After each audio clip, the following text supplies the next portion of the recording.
orang, menyalahkan cikgu, menyalahkan tenaga pengajar. Latihan ini tak efektif, latihan ini tak berkesan, latihan ini tak boleh pakai. Jadi sebagai seorang pengurus, sekarang ni saya akan bercerita tentang apakah tanggungjawab anda sebagai pengurus untuk memastikan bahawa latihan yang diikuti oleh pekerja anda, yang diikuti. Salam Nusantara.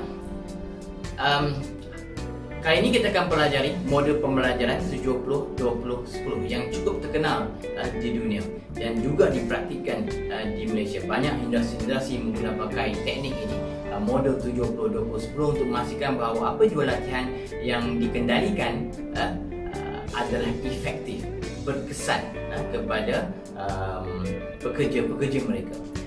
Okey, untuk anda memahami model pembelajaran ini, saya nak pengurus mengikuti model pembelajaran bagi pelajar 70-20-10 bagi pelajar.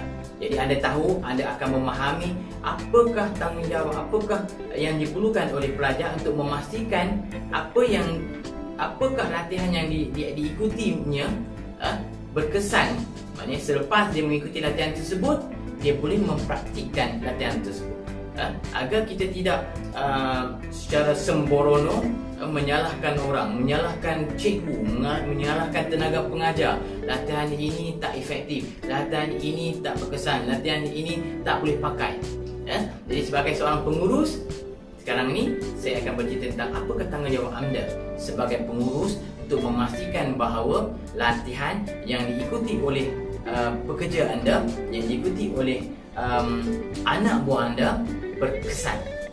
Okey, so lihat, saksikan apakah tanggungjawab anda. Okey, sebagai seorang pengurus dalam kategori latihan berstruktur pekerja anda, 10% anda perlu bertindak sebagai pendorong, mendorong pekerja anda untuk mengikuti latihan. Walaupun ada pekerja-pekerja ni yang rasa macam diri dia bagus, jelaskan kepada dia. Jelaskan kepada dia bahawa latihan tersebut penting, latihan tersebut perlu untuk anda memperbaiki mutu kerja anda, untuk anda memperbaiki mutu komunikasi anda, untuk anda memperbaiki cara anda berhubungan dengan kawan-kawan yang lain. Beri dia faham, untuk memastikan bahawa bila pekerja anda hadir ke dalam latihan tersebut dengan satu objektif, dengan satu kefahaman bahawa dia perlu hadir, bukan sahaja fizikal diri dia, malahan dengan jiwa dia untuk mengikuti latihan tersebut. Sebab banyak pekerja-pekerja, banyak pelajar-pelajar yang hadir dalam sesi latihan tanpa ada jiwa.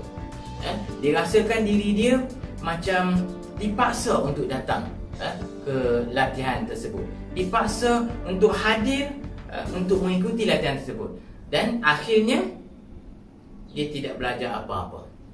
Jadi sebagai seorang pengurus perlu tetapkan objektif. Kenapa you perlu datang latihan tersebut, dan di akhir sesi latihan tersebut saya nak anda begini, begini dan begini.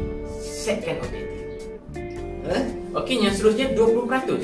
Sebagai seorang pengurus, bina jaringan ilmu. Bila pekerja anda ataupun pelajar telah mengikuti latihan, anda perlu bina jaringan ilmu. Latihan selama 1 hari ataupun latihan selama 2 jam, latihan selama setengah hari atau even seminggu tak cukup. Jadi untuk dia memahami lebih dalam apa yang dipelajarinya, bina jaringan ilmu. Maknanya kalau ada ruang-ruang pengurus sendiri boleh bertindak sebagai jaringan ilmu. Maknanya dia kena ada orang kata perjumpaan secara berkala dengan pekerjanya untuk melihat atau untuk memberikan nasihat atau untuk berkongsi maklumat tentang apa yang dipelajari. Jadi dengan ini dia boleh meningkatkan lagi kefahaman, boleh meningkatkan lagi bagaimana untuk dia guna pakai apa yang dia pelajari.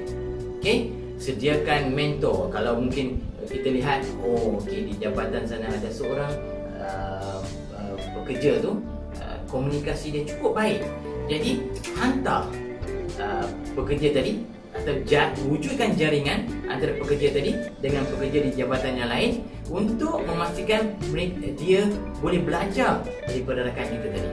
Mentor mentee yang kita panggil, coach. Dan seterusnya, yang paling penting sekali, sediakan medium dan pantau. Di bahagian 70% ini, sediakan medium dan pantau. Banyak latihan-latihan yang tak efektif sebab bila pekerja-pekerja datang hadiri training dan itu saja. Pengurus tidak follow up, pengurus tidak memantau, pengurus tidak kata datang kepada pekerja bertanya feedback ataupun apa yang kamu belajar dalam sesi latihan tersebut, apa yang you nak buat lebih baik selepas you telah mengikuti latihan tersebut. Jadi sebagai seorang pengurus, dia perlu pantau, perlu pastikan apa yang dipelajari oleh pekerja tadi dapat dipraktiskan. Dan sediakan medium. Maknanya kalau ada tugasan-tugasan yang boleh diguna pakai oleh pekerja untuk praktikan apa yang dia pelajari, mungkin project management, pengurusan projek, berikan projek kepada dia agar kita dapat lihat dia mempraktikan apa yang dia pelajari daripada latihan yang dia ikuti. Pantau secara berkala, sebulan sekali, 2 bulan sekali, untuk kita pastikan bahawa pekerja tadi dapat membangunkan dirinya dan menjadi individu yang lebih baik selepas mengikuti latihan-latihan yang telah disediakan. Salam Nusantara.